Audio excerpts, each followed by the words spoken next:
반갑게 좀 인사를 나눌까요? 사랑합니다. 축복합니다. 잘 오셨습니다. 네. 자, 오늘 읽은 말씀을 중심으로 해서요. 새 포도주는 새 부대라는 제목으로 함께 말씀을 나누려고 합니다. 자, 우리는 예수님을 믿습니다. 맞죠? 예, 우리 예수님을 믿는다고 분명하게 고백하고요. 예수님이 내 삶의 주인이시라고 분명히 고백합니다. 아멘입니까?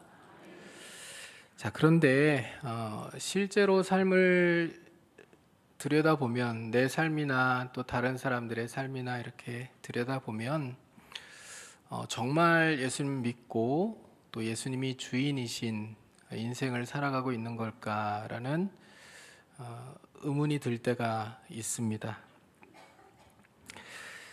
예수님을 믿는다고 하면서도 주님이 원하시는 마음, 또 원하시는 생각, 원하시는 행동, 주님의 뜻, 그것을 온전히 받아들여서 주님의 영광을 위해서 살아가기보다는 여전히 내가 가진 기준과 내가 가진 틀 안에 받아들일 수 있는 것만 받아들이고 그렇지 않은 것들은 받아들이지 않으려고 하는, 여전히 내가 더 강한 나 중심의 신앙생활을 하고 있는 우리들의 모습을 발견할 때가 있는 거죠. 말씀을 듣고 아멘 하기도 하고 고개를 끄덕이기도 하지만 정작 결정적인 선택을 해야 되는 순간에는 말씀보다 내 생각이 앞설 때가 있고, 또 기도하지만 기도를 통해서 하나님의 뜻이 무엇인지를 깨닫게 되고 하나님이 주시는 응답이 무엇인지를 분명히 알게 되었음에도 불구하고 그것을 온전히 받아들이기보다는 여전히 내 뜻을 관철시켜서 하나님께 내가 원하는 것들을 얻어내려고 하는 그런 마음들이 우리에게 있을 때가 많지 않나라는 생각들을 해보게 됩니다. 근데 신앙생활은요, 항상 우리를 하나님께 맞추어가는 작업임을 우리가 잊어버리지 않았으면 좋겠습니다. 항상 하나님이 말씀하신 그 말씀에 우리 자신을 맞추어가는 작업. 그러니까 우리 이기적인 욕망과 악한 본성을 끊임없이 말씀으로 쳐서 제어하면서 하나님의 말씀을 우리 삶 가운데 이루기 위해서 애쓰는 인생, 그것이 하나님이 우리에게 바라시고 원하시는 신앙생활의 모습임을 우리가 기억할 수 있었으면 좋겠어요. 자, 오늘 우리가 말씀을 읽었잖아요. 마태복음 9장 9절부터 17절까지 말씀을 읽었는데 이 말씀에는 세 장면이 나옵니다. 이 세 장면 모두가 다 무엇을 보여주냐면 사람들이 가지고 있는 전제와 자기 기준, 자기 틀이 예수님을 받아들이는 데 있어서 얼마나 장애물이 되는지, 문제가 되는지 그것을 우리에게 보여줘요.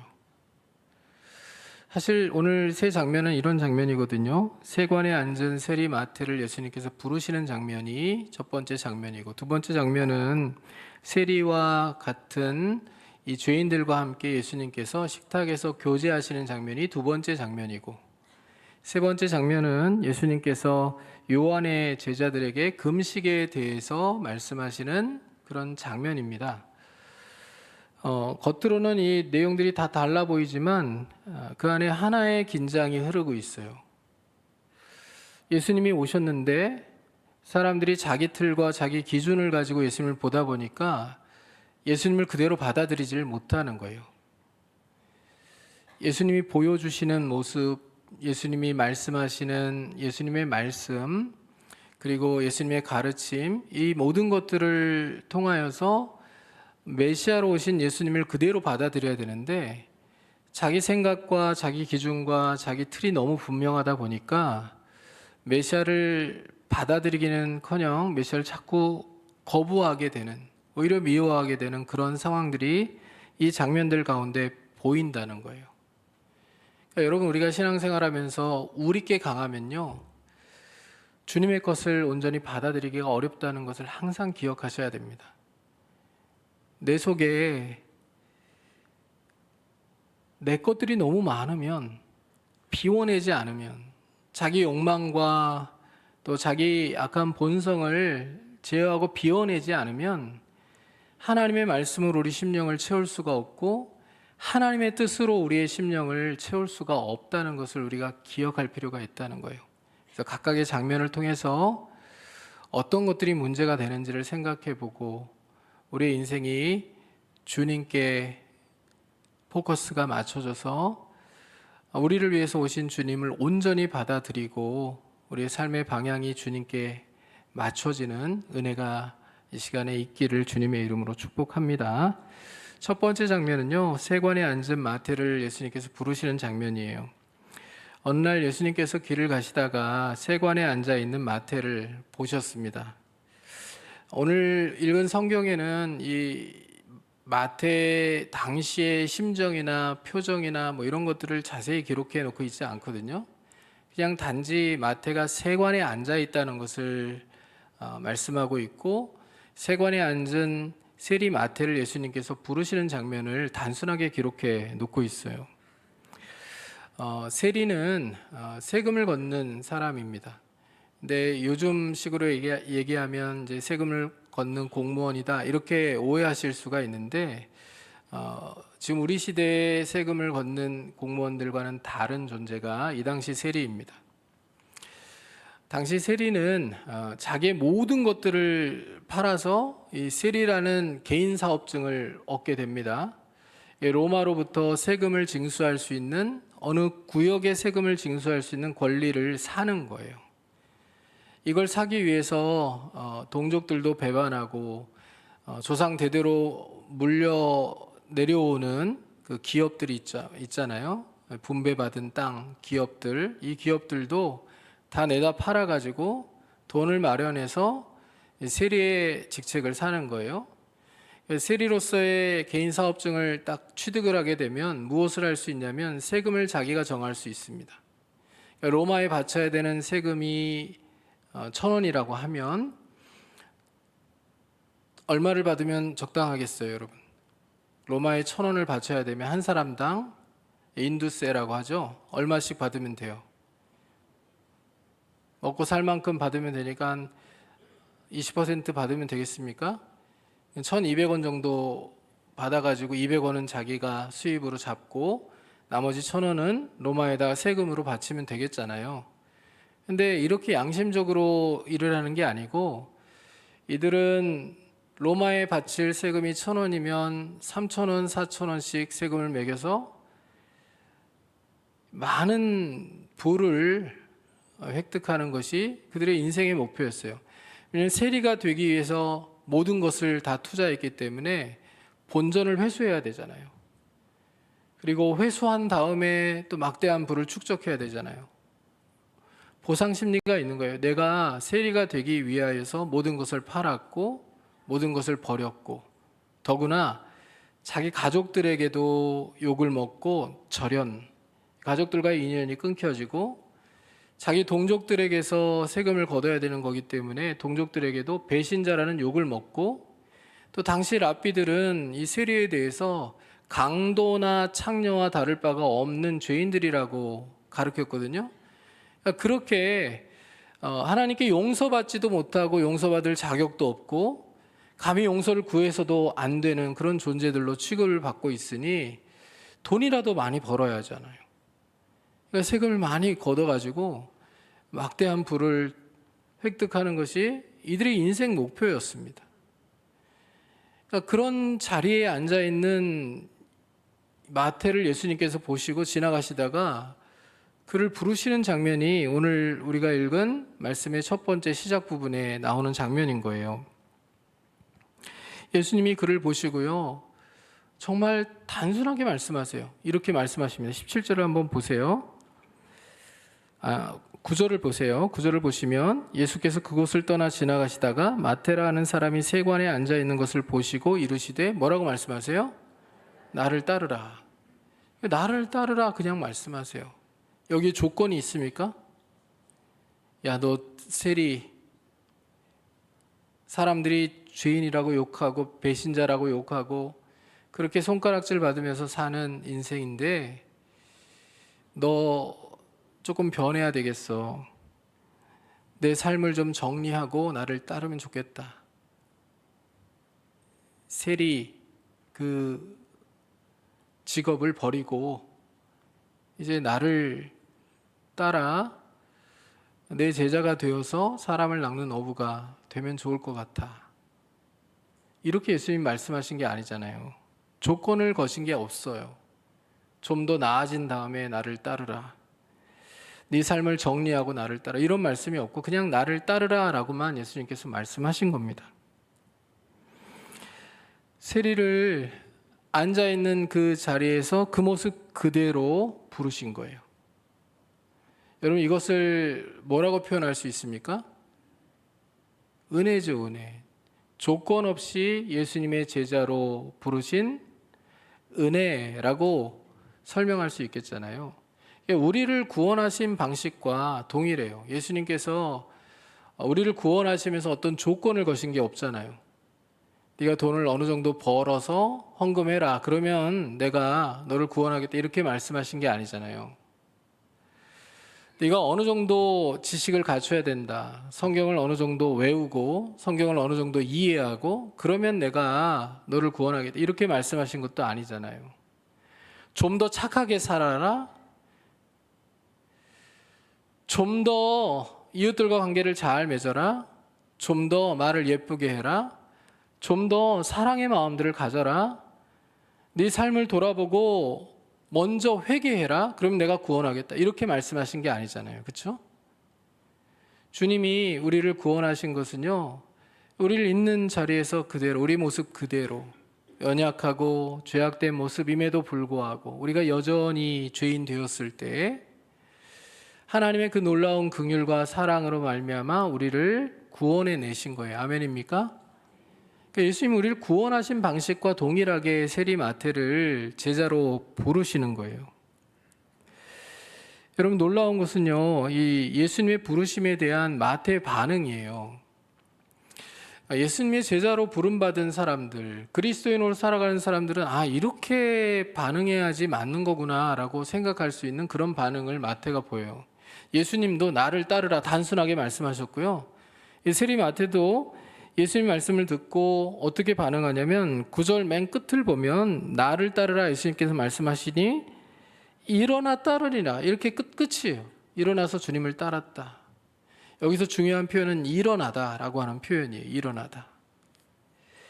여러분 일어나라고 되어 있는 이 표현이 아나스타스라고 하는 헬라어의 단어인데 이게 예수님의 부활을 가리킬 때 죽음에서 일어나신 죽음에서 부활하신 일어나신 그 상태를 가리킬 때도 이 단어가 사용되었거든요. 마태가 의도적으로 이 단어를 쓴 거예요.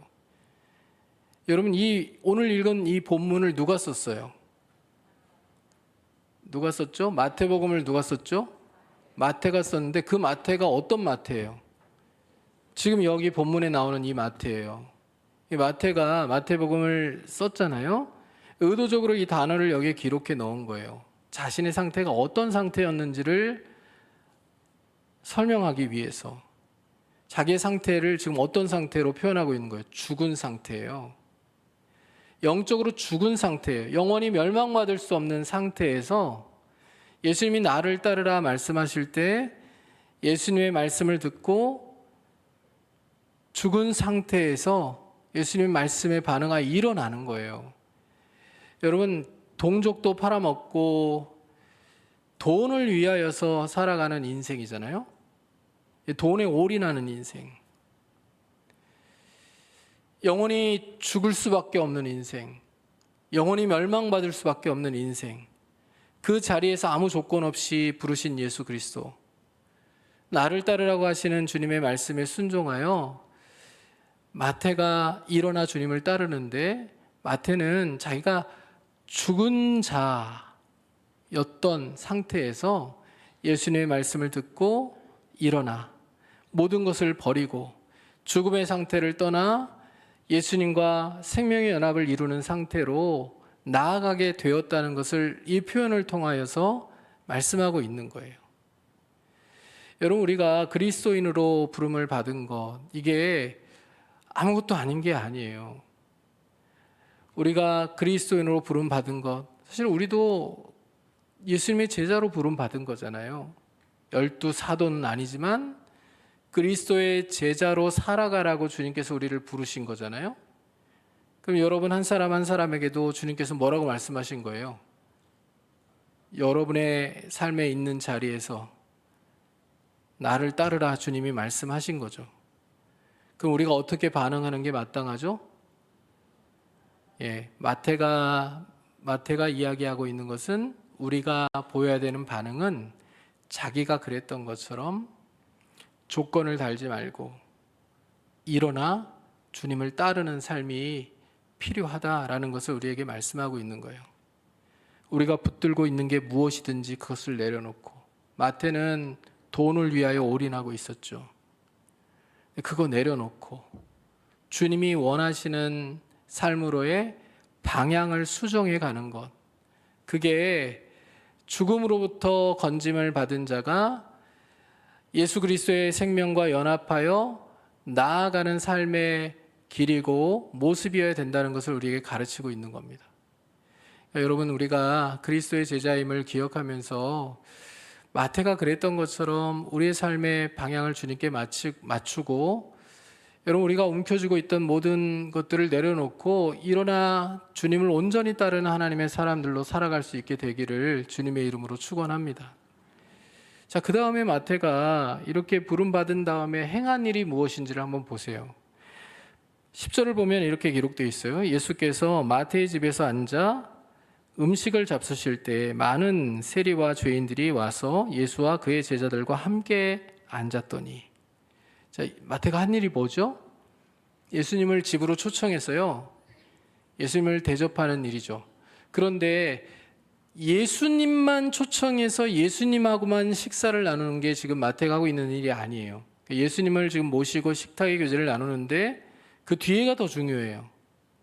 많은 세리와 죄인들이 와서, 이들이 왜 왔을까요? 마태가 초청했으니까 왔죠. 남의 집에 가서 밥을 먹는데, 부르지도 않았는데 가서 식탁에 앉아서 밥 달라고 할 수는 없는 거잖아요. 그러니까 지금 마태가 초청했다는 얘기가 성경에 기록되어 있지는 않지만 이게 당연하기 때문에 기록이 안 된 거예요.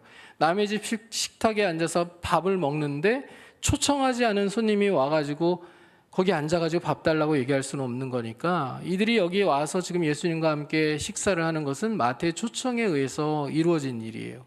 그럼 마태는 왜 많은 세리들과 죄인들을 초청했을까요? 자신이 예수님께 은혜를 받았어요. 그런데 이 은혜가 자기에게만 머물러 있으면 되는 거예요, 안 되는 거예요?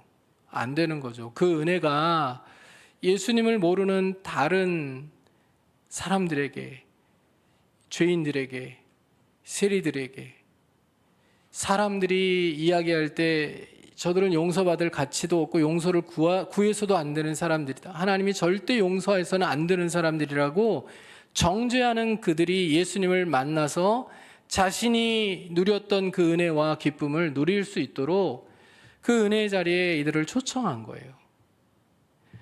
여러분, 여러분의 속에 예수 그리스도께서 주신 구원의 은혜가 머물기를 주님의 이름으로 축복합니다.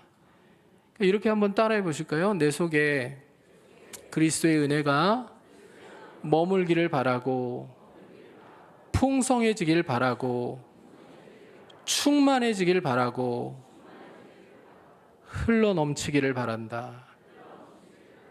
여러분, 날마다 한번 해보세요.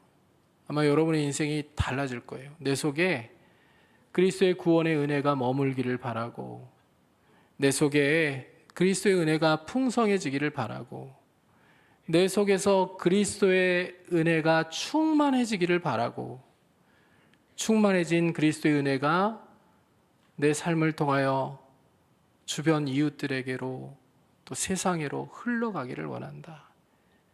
여러분, 이 마음을 품고 우리가 살아가는 것이 하나님이 기뻐하시는 선교적 교회의 모습으로, 또 우리가 선교사입니다를 고백했던 그 하나님의 사람들의 모습으로 살아가는 것임을 우리가 잊지 않았으면 좋겠어요. 마태가 지금 죄인들을 초대한 이유들, 많은 세리들을 불러서 함께 식탁의 교제를 나누게 하는 의도는 바로 그런 의도예요. 내가 받은 은혜가 내 안에만 머물러 있지 않게 하겠다. 그 은혜가 흘러 넘쳤으면 좋겠다는 거예요. 사람들에게로 흘러 넘치기를 바라는 마음이에요. 그러니까 이 식탁은 마태가 계획한 어떤 식탁입니까? 생명의 식탁이에요.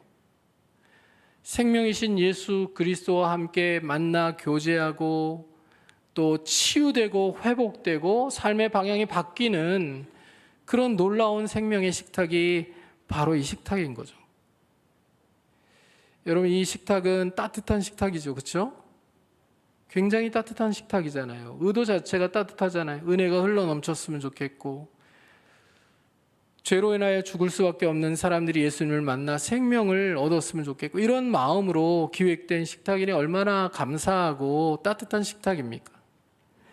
그런데 그 식탁을 바라보는 사람들의 마음이 다 똑같지가 않아요. 어떤 사람들은 그 식탁을 바라보면서 굉장히 따뜻하고 감사한 식탁이라고 얘기할 수 있지만, 어떤 사람, 오늘 본문에는 바리새인으로 등장하는데, 이 바리새인들은 이 식탁을 바라보면서 굉장히 불편해했어요. 예수님이 세리와 죄인들과 함께 식탁에 앉으셨기 때문입니다. 바리새인들은 예수님의 제자들에게 물어봐요. 이게 두 번째 장면을 지금 우리가 살펴보고 있는 겁니다. 9장 11절 말씀이에요. 같이 한번 읽습니다. 바리새인들이 보고 그의 제자들에게 이르되 어찌하여 너희 선생은 세리와 죄인들과 함께 잡수시느냐.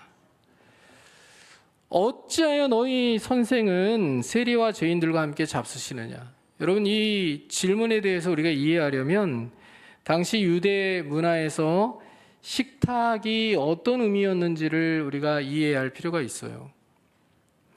함께 식사를 한다는 것은 단순히 같이 밥을 먹는다라는 그런 의미가 아닌 시대가 이 유대인들의, 예수님의 시대였고 또 유대인들의 문화였어요. 같이 식탁에 앉는다는 것은 나는 이 사람과 마음을 같이 한다, 나는 이 사람과 함께 한다라는 선언이었습니다. 유대인들은 아무하고나 밥을 먹지 않아요. 우리도 그렇죠. 우리도 밥 먹고 싶은 사람이 있고 같이 밥을 먹기 싫은 사람이 있죠. 어떤 사람하고 여러분 같이 밥을 먹고 싶어요?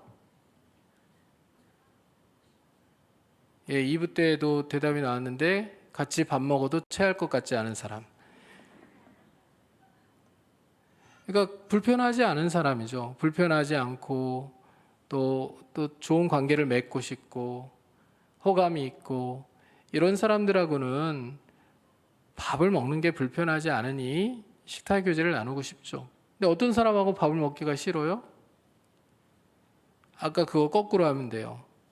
같이 밥 먹으면 한 숟갈이라도 먹는 순간 체할 것 같은 사람. 이런 사람들하고는 밥 먹기가 싫잖아요. 마음이 불편하고 어렵고 나에게 상처를 주고 아픔을 주고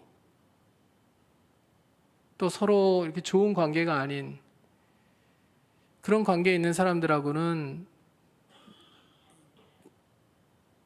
밥 먹기도 힘들어요. 근데 우리가 밥을 먹고 싶고 밥 먹기 싫고 이렇게 생각하는 것과는 차원이 다른 조금 더 심각한 이유들이 유대인들에게는 있거든요. 여러분, 유대인들은 죄가 전염된다고 생각했거든요. 그러니까 이방인들은 부정한 사람들이에요. 그러니까 부정한 이방인들이 음식을 아무거나 먹잖아요. 그러니까 유대인들은 철저히 음식법에 기초해가지고 정결한 것들은 먹고 그렇지 않은 것들은 안 먹는데 이방인들은 부정한 것들도 먹잖아요. 그러니까 부정한 것들을 먹고 살아가는 이방인들과 접촉하는 것은 대화를 나눈 것조차도 부정케 되는 일인데 같이 밥을 먹는다는 것은 있을 수가 없는 일이죠. 마찬가지예요. 같은 유대인이라고 할지라도 이 세리나 죄인들로 취급되는 사람들, 이 죄가 많은 사람들, 부정하다고 생각되는 그런 사람들과 같이 밥을 먹게 되면 내가 부정하게 되거든요. 그러니까 밥을 같이 먹겠어요? 안 먹겠어요? 안 먹는 거죠. 이 바리새인들이 볼 때 예수님은 이상한 분인 거예요. 사람들이 예수님을 랍비라고 얘기하고 하나님의 사람이라고 얘기하고 선지자라고 얘기하는데 바리새인들이 볼 때는 예수님 이상한 사람인 거예요. 랍비일 수가 없어요. 하나님의 사람일 수가 없어요. 왜냐하면 이 정결법을 깨고 있는 거거든요, 지금. 예수님은 죄인들과 세리들과 함께 앉아서 먹고 마시고 식탁의 교제를 나누세요. 바리새인들의 기준으로는 예수님이 자기 스스로를 지금 부정하게 하는 일을 하고 있는 거잖아요. 이해할 수가 없는 거예요. 자, 그런데 여러분 보세요. 예수님 하나님이시죠? 맞죠? 예수님 하나님이시죠? 자, 이렇게 생각해 보세요. 죄인들과 세리들과 부정한 사람들과 하나님이신 예수님이, 거룩하신 예수님이 같이 앉아서 식탁의 교제를 나누면 누가 오염을 받을까요? 누가 전염될까요?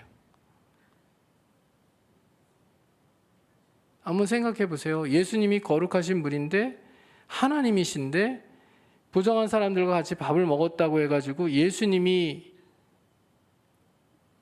부정케 되겠어요? 예수님이 죄의 오염이 되시겠어요? 아니죠. 예수님과 함께 식탁의 교제를 나누는 사람들이 치유와 회복의 역사를 경험하게 되겠죠. 그렇죠? 근데 이것을 이해를 하지 못하니까요. 예수님이 오신 목적 자체가 사실 이것을 위해서 오신 거잖아요. 죄인들을 부르러 왔다 예수님 말씀하시는데 이것은 죄로 인하여 죽을 수밖에 없는 죽을 병에 걸린 사람들을 살리기 위해서 예수님이 왔다는 것을 의미하는 거거든요. 그 살리는 장소가 지금 식탁인 거예요. 앉아서 대화를 나누고 예수님 말씀을 가르치시면서 사람들의 마음의 변화가 일어나고 회개가 일어나고 치유가 일어나고 회복이 일어나고 주님께로의 삶의 방향 전환이 일어나게 되는데 이것을 모르니까 예수님을 단지 랍비나 선지자 중에 하나라고 생각하니까 이들이 오해하여서 예수님을 이상한 사람으로 지금 바라보고 있는 거잖아요. 네, 여러분, 우리가요, 우리 틀과 우리의 전제와 우리 기준과 우리가 성경을 아는 지식으로 예수님을 다 판단하고 또 예수님을 해석하려고 하면 우리도 바리새인과 같은 실수를 얼마든지 할 수 있어요. 예수님을 바라보는 것뿐만 아니라 다른 사람을 바라볼 때도 마찬가지예요. 우리는 바리새인들을 굉장히 쉽게 비판하지만 그러나 솔직히 인정할 건 인정해야 되잖아요. 우리 속에도 이 바리새인들이 가졌던 것과 같은 생각들이 올라올 때가 있잖아요. 여러 이유들로 어떤 사람은 가까이 하고 어떤 사람은 멀리 하고 어떤 사람은 내 마음에 내 삶에 가까운 자리에 두고 어떤 사람은 내 삶에서 없는 것처럼 취급하며 살아가는 것. 이게 우리들도 바리새인들과 같은 모습으로 지금 사람들을 바라보며 살아가는 그런 모습일 수 있음을 우리가 기억해야 돼요. 근데 주님은 그것을 원치 않으시죠. 바리새인들에게 말씀을 하십니다. 12절 말씀이에요. 같이 한번 읽어보겠습니다. 예수께서 들으시고 이르시되 건강한 자에게는 의사가 쓸데없고 병든 자에게라야 쓸데있느니라. 여러분, 예수님이 뭐라고 말씀하신 겁니까? 건강한 자에게 의사가 필요가 없고 병든 자에게 의사가 필요하다. 자, 이 말씀을 잘 보세요. 자신을 스스로 의롭다고 생각하는 사람들을 위하여 예수님이 오신 게 아니고 자신들을 죄인이라고 생각하고 자신들을 생각할 때마다 마음이 아프고 눈물이 울컥 터져 나오고 내 죄를 인하여 내가 어떻게 할까라고 생각하며 그렇게 힘들어하는 사람을 위해서 주님께서 이 땅에 오셨다고 말씀하시잖아요. 주님은 의사시고 지금 식탁에 앉은 사람들은 병자들인 거잖아요. 주님이 의사로서 환자를 지금 가까이 하는 게 잘못된 일이냐고요. 잘못된 일입니까? 잘못되지 않은 일입니까? 잘못되지 않은 일이죠. 의사는 환자를 위해 존재하는 거예요. 여러분, 응급실은 먼저 온 사람이 아니라 더 위급한 사람을 보죠. 그렇죠? 누가 돈이 많냐? 누가 좀 잘 꾸몄냐? 누가 더 예쁘냐? 누가 더 멋있냐? 이런 게 조건이 아니죠. 누가 더 잘 배웠냐? 이런 게 아니잖아요. 응급실에서의 가장 우선순위는 누가 더 위중하냐? 급하냐? 이거 아닙니까? 예수님의 식탁도 바로 그런 자리였어요. 자기 힘으로는 살아날 수 없는 사람들이 자신의 죄인됨을 인정하면서 예수님께 치유와 회복을 바라면서 나아온 자리예요. 생명의 식탁이에요. 응급실이에요. 예수님은 이들이 가진 죄를 가볍게 보시진 않았습니다. 이들이 죄인인 거 분명히 알아요. 그러나 이 죄가 얼마나 깊은 병인지를 분명히 아셨기 때문에 이 병든 사람들을 치유하기 위하여서 기꺼이 그들과 함께 식탁의 교제를 나누시면서 긍휼을 베풀어 주신 거예요. 의사가 환자의 병을 알고 인정하면서도 환자를 버리지 않는 것처럼 예수님은 죄를 죄라고 분명히 부르시면서도 죄인들을 결코 포기하지 않으시는 겁니다. 예수님은 호세아 6장 6절의 말씀을 인용해서 계속 말씀하세요. 9장 13절의 말씀입니다. 같이 한번 읽어보겠습니다. 너희는 가서 내가 긍휼을 원하고 제사를 원하지 아니하노라 하신 뜻이 무엇인지 배우라. 나는 의인을 부르러 온 것이 아니요 죄인을 부르러 왔노라 하시니라. 아멘. 내가 긍휼을 원하고 제사를 원하지 아니하노라라는 이 말씀은 마태복음에서만 예수님이 2번 말씀하시거든요.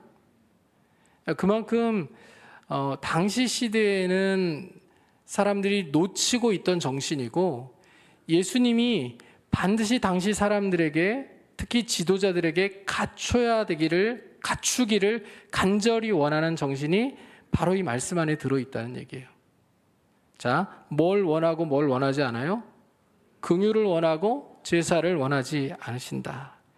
이 긍휼로 번역된 헬라어의 단어가 엘레오스라고 하는 단어인데 이게 히브리어로 번역될 때는 헤세드라고 번역이 돼요. 헤세드라는 단어를 우리가 잘 알잖아요. 자, 헤세드라는 단어는 또 다른 헬라어로 번역될 때는 아가페로 번역이 되는 단어예요. 그러니까 헤세드가 엘레오스나 아가페로 번역이 되고 엘레오스는 반드시 헤세드로 번역이 되거든요. 그러니까 헤세드는 어떤 뜻이에요, 여러분? 우리가 이미 배웠잖아요. 인애, 긍휼 뭐 이렇게 배웠는데 사랑 이렇게 배웠는데 이 헤세드는 내가 그럴 의무가 없음에도 불구하고 그 의무를 초월하여서 그렇게까지 하지 않아도 됨에도 불구하고 그러나 그 의무를 뛰어넘어서 끝까지 포기하지 않고 끝까지 베푸는 그런 사랑을 헤세드라고 표현하잖아요. 인간 사회에서 볼 수 있는 모습은 부모의 자식을 향한 사랑을 헤세드 사랑이 제일 가깝다고 얘기할 수 있겠지만 근데 이게 완전하지 않아요. 인간의 사랑이 완전하지 않기 때문에 이걸 가장 잘 보여줄 수 있는 모습은 하나님의 사랑밖에 없어요.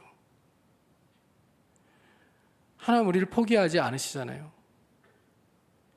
여러분 우리가 한 주간 동안 살아가면서 얼마나 많은 죄를 지었을지 한번 생각해 보세요. 우리가 죄를 짓는 순간마다 하나님이 그때마다 심판을 하신다면 우리가 지금 살아서 예배를 드릴 수 없잖아요. 근데 하나님이 우리를 끊임없이 용서하시는 거예요. 기다려 주시는 거예요. 참아 주시는 거예요. 용납해 주시는 거예요. 긍휼을 베풀어 주시는 거예요. 우리가 자격 없는 죄인이었을 때에도 하나님께서 베풀어 주신 이 헤세드 사랑으로 인하여 우리가 구원을 받았고요. 지금도 그 헤세드 사랑을 인하여서 우리가 악한 죄성을 가지고 순간순간 죄를 지으면서도 하나님의 긍휼히 여겨주심을 말미암아 오늘을 살아가고 있는 거고요. 그리고 주님 나라 이르기까지 그렇게 살아가게 될 거예요. 그러니까 주님이 우리에게 바라시는 마음이 무엇이에요? 긍휼, 이 헤세드입니다. 완전할 수는 없죠. 우리가 하나님이 우리를 사랑하심 같이 우리가 우리의 이웃들을 사랑하기는 어렵죠. 완벽하게 하나님의 사랑을 우리의 삶 가운데 구현해내기는 어렵죠. 그러나 하나님께서 계속해서 하나님의 사랑인 헤세드를 우리에게 말씀하시는 이유는요, 부족하고 완전하진 않을지라도 우리가 이웃을 향해 보여야 되는 사랑은 하나님이 우리에게 보여주시는 사랑과 닮아가는 사랑이어야 된다고 강조하시는 거예요. 바리새인들이 계속해서 죄인들을 정죄하고 용서받을 자격이 없다, 용서를 구할 자격조차 없다고 정죄하는 거 옳지 않다는 거예요. 이들이 하나님의 긍휼을 아는 자들이라면 어떻게 살아야 되는 거예요? 그들을 위하여 기도하고 그들을 하나님께로 인도하기 위해서, 그들의 삶의 방향을 바꾸어 주기 위해서 노력해야 되겠죠. 그게 하나님께서 긍휼을 원하신다라고 하는 것의 의미인 거예요. 여러분, 우리도 우리의 삶 가운데서요, 이 하나님의 헤세드, 긍휼을 가진 자로서 삶을 살아갈 수 있었으면 참 좋겠어요. 우리가 그 긍휼을 인하여서, 그 은혜를 인하여서, 그 놀라운 사랑을 인하여서 구원받은 자이니, 우리를 아프게 한 사람이라고 할지라도, 우리에게 죄를 지은 사람이라고 할지라도, 우리에게 상처를 심각하게 남겨준 사람이라고 할지라도 우리가 하나님의 긍휼로 그 사람들을 밀어내지 않고 품어줄 수 있는 사람으로, 그런 공동체로 우리 한 사람 한 사람이, 또 우리 교회가 세워져 갈 수 있기를 주님의 이름으로 축원합니다. 세 번째로 우리가 살필 장면은요, 이제 마지막 세 번째 장면인데요, 요한의 제자들이 예수님께 묻는 거예요.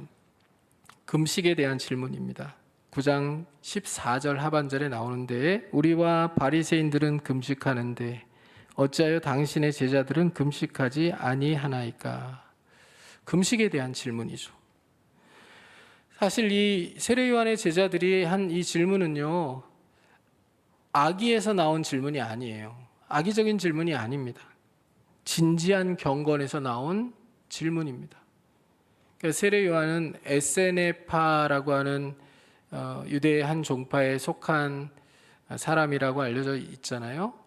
세례 요한은 세상과 분리되어서, 구별되어서 경건 생활을 하고 또 금욕 생활을 하는 그런 유대 한 종파 안에서 훈련받은 사람이고, 그의 제자들도 세례 요한의 영향을 받았겠죠.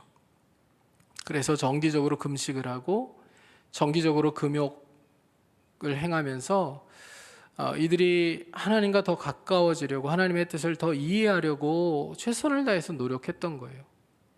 근데 이런 모습들은 바리새인들에게도 있었던 모습입니다. 우리가 바리새인들 하면 그냥 무조건 나쁜 사람들, 예수님이 정죄했으니까 그렇게 생각하지만 예수님도 바리새인들의 열심에 대해서는 인정하셨어요. 근데 그들의 열심이 왜곡된 것에 대해서 예수님이 책망하신 겁니다. 여러분, 바리새인들도 금식을 하고 이 요한의 제자들도 금식을 했어요. 근데 예수님의 제자들과 예수님 금식하지 않았거든요. 그러니까 그런 이제 의문들이 막 올라오는 거예요. 왜 예수님의 제자들은 금식하지 않지? 왜 예수님은 금식에 대해서 가르치지 않지? 라는 질문들이에요.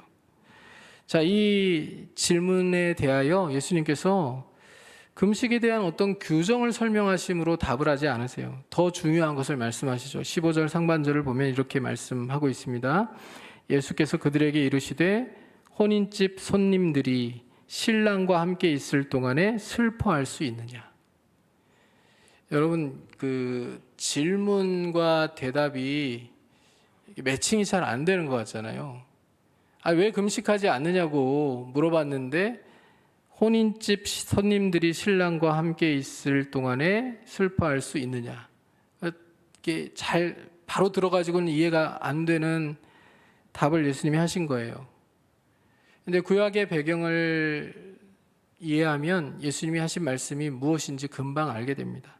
구약 성경에서 하나님은 이스라엘의 신랑이요 남편으로 자신을 계시하셨어요. 말씀하셨어요. 내가 이스라엘의 신랑이고 그리고 남편이다라고 말씀하셨습니다.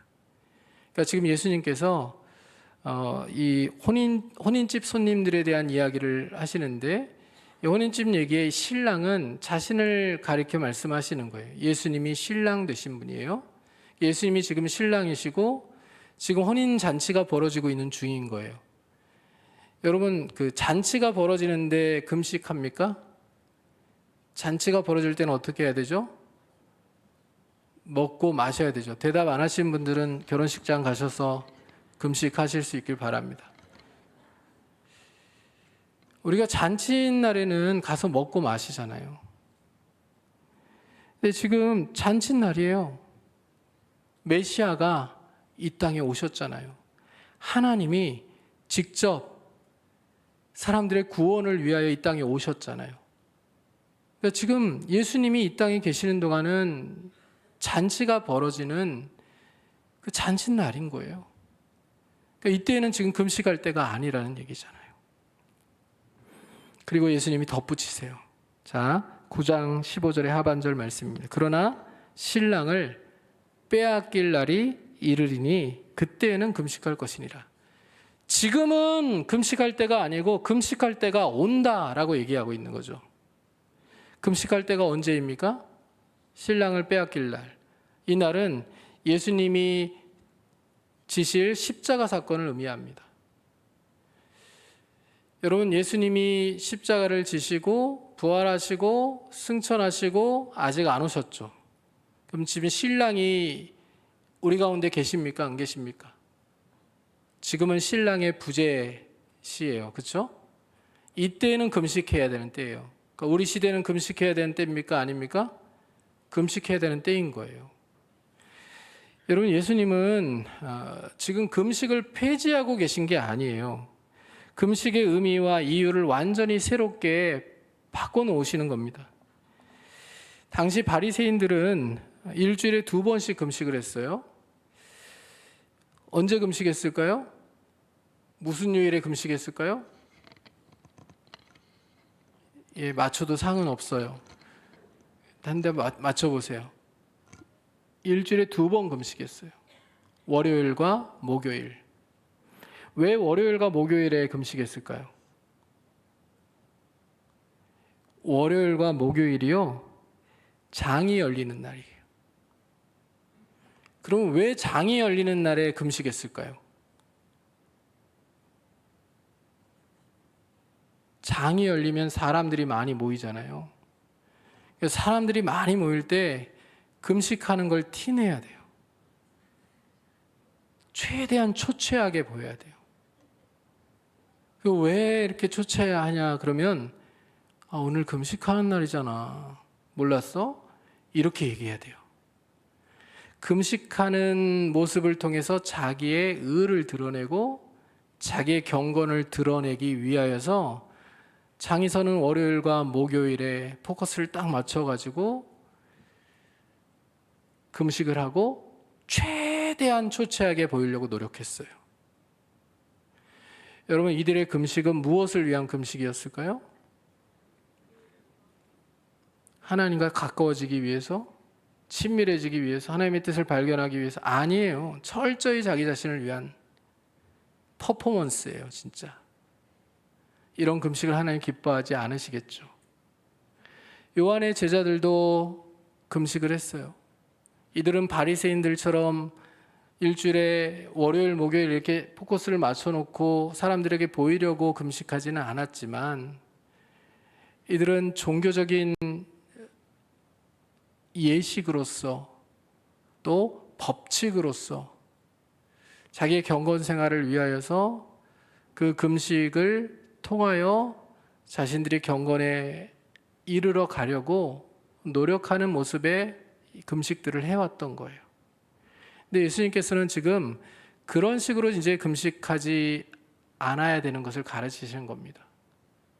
이제 사람들에게 보이려고, 아니면 종교적으로 내가 하나님과 더 친밀해지려고, 그리고 이것을 행함으로 경건에 더 이르는 훈련 차원에서 금식하는 거, 이제 그런 거 필요 없다는 거예요.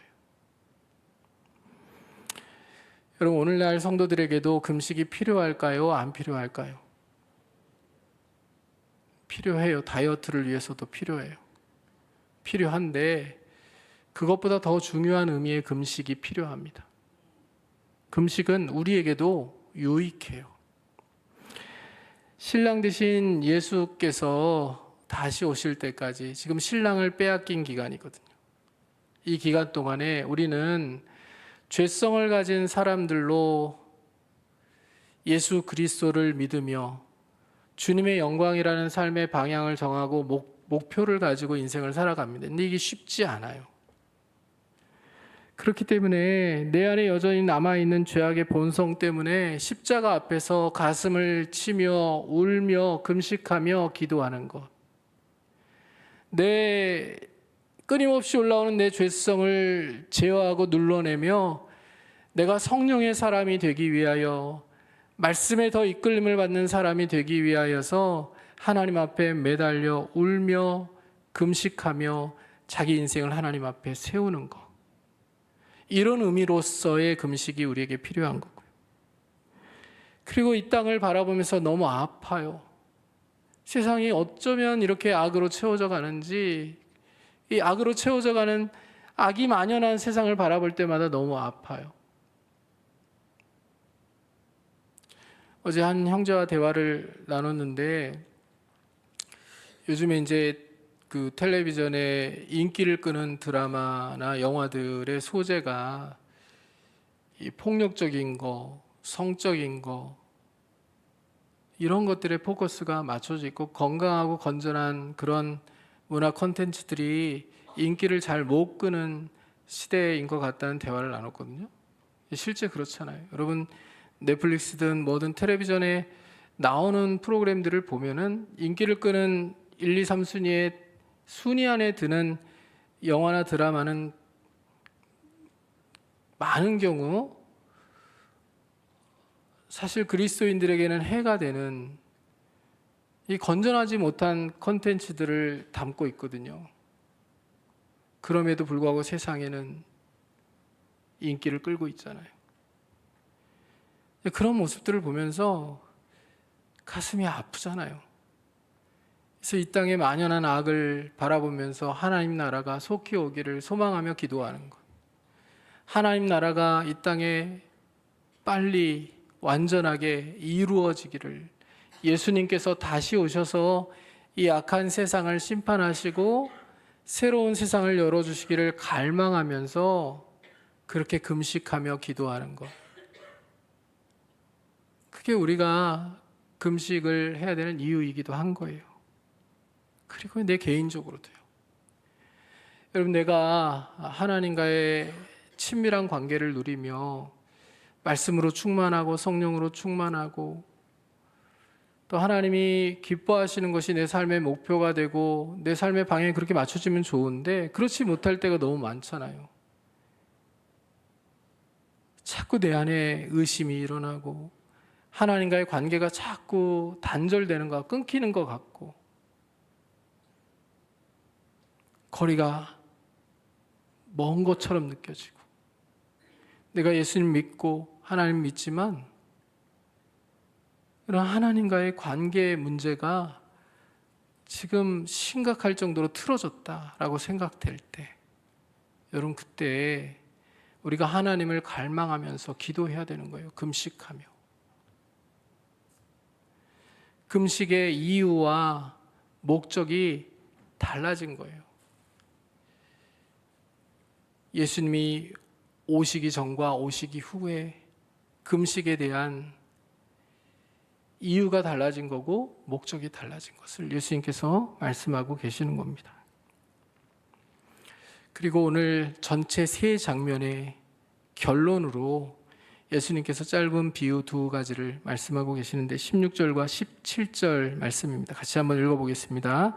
생배 조각을 낡은 옷에 붙이는 자가 없나니 이는 기운 것이 그 옷을 당기어 헤어짐이 더하게 되며 새 포도주를 낡은 가죽 부대에 넣지 아니하나니 그렇게 하면 부대가 터져 포도주도 쏟아지고 부대도 버리게 됨이라. 새 포도주는 새 부대에 넣어야 둘이 다 보존되느니라. 아멘. 그림을 하나 보여드릴게요. 오타는 이해하세요? AI로 그림을 그리다 보니까 얘가 국어를 좀 잘 못해요. 오타가 가끔씩 나거든요. 아무리 수정하려고 해도 잘 안 돼서 혹시 오타가 보이면 그러려니 하시고 보시면 되겠어요. 왼쪽은 16절에 해당하는 내용이고 오른쪽은 17절에 해당하는 내용이에요. 생배 조각과 낡은 옷에 대한 부분을 보시면 새 천조각을 낡은 옷에 붙이죠. 그러니까 낡은 옷은 빨아도 안 줄어요. 그런데 새 천은 빨면 줄어들죠. 그래서 이것을 붙여놓으면요, 새 천이 빨 때 줄어드는 상황이 되기 때문에 낡은 천은 줄어들지 않기 때문에 이 새 천이 줄어들면서 낡은 옷을 당긴다는 거예요. 그러면 오히려 더 찢어짐이 커지게 된다는 거죠. 여러분, 이 그림은 남자분들을 위해서 그린 겁니다. 여자분들은 설명할 필요가 없어요. 이거 다 이해하시니까. 남자분들은 이거 이해가 잘 안 되시잖아요. 저도 이게 무슨 얘기인가 해가지고 한참을 고민했거든요. 근데 이런 뜻이더라고요. 낡은 천은 빨아도 안 주는데 이미 줄 대로 줄었기 때문에, 근데 새 천은 빨면 줄어드니까 이렇게 기워놓으면 땡기면서 찢어지게 된다는 거고요. 오른쪽 포도주는 남자분들이 잘 이해하시죠? 발효가 된다는 얘기예요. 오래된 가죽 부대는 굳어 있어요. 그런데 거기에 새 포도주를 넣으면 발효하잖아요. 발효가 되면서 가스가 나오는데 가스로 인하여 이 팽창이 되잖아요. 팽창이 되는데 그럼 부대도 같이 늘어나야지 이게 찢어지지 않겠죠. 근데 부대가 굳어버렸으니까 포도주가 발효될 때 나오는 가스로 인하여서 견디지 못하고 터져버린다는 얘기죠. 그러니까 새 포도주는 어디에다 넣어야 돼요? 새 부대에 넣어야지만 그래야 된다는 거예요. 보존된다는 얘기예요. 그림 내려주시면 되겠습니다. 여러분, 말씀의 결론을 내릴게요. 세 장면 다 우리에게 공이 새 것은 좋고 낡은 것은 나쁘다 이런 걸 얘기하는 게 아니에요. 구약의 제사와 금식이 나쁘다는 것도 아니에요. 예수님이 오심으로 새 시대가 시작되었음에도 불구하고 그 새 시대를 여전히 낡은 틀 안에만 담아 놓으려고 하는 것 자체가 문제가 될 수 있다는 거예요. 예수님이 오셨음에도 불구하고 자격 있는 사람만 하나님께 가까이 갈 수 있다. 거룩은 죄인을 멀리하는 것이다. 경건은 정해진 방식으로만 증명된다. 이렇게 지금 바리새인들과 사람들이 생각하고 있는 방식대로 예수님을 이해하려고 하면 이해할 수 없다는 거예요. 예수님은 우리에게 새 마음을, 또 새로운 생각을, 새로운 행동의 양식을, 새롭게 하나님을 사랑하는 모습을, 또 이웃에 대한 태도를, 사랑을 갖기를 원하시는 분이시거든요. 그러니까 예수님이 또 원하시는 그 모든 것들을 우리의 삶에 담아내어서 그리스도인답게 삶을 살아가기 위해서는 우리가 새 부대가 되어야 되는 거예요. 날마다 그리스도의 정신들을 온전히 담아내어 그 은혜를 우리 안에 머물게 하고 풍성하게 하고 충만하게 하고 흘려보낼 수 있는 새 부대로 우리가 변화되어야 됨을 우리에게 가르쳐주고 있는 겁니다. 여러분, 예수 그리스도의 사람들 맞으시죠? 그리스도의 사람들답게 그리스도의 사랑과 그리스도의 정신들을 온전히 삶으로 다 담아낼 수 있는 새 부대가 되실 수 있기를 주님의 이름으로 축원합니다. 계속 나의 기준, 내 생각, 내 틀 이거 고수하지 말고요.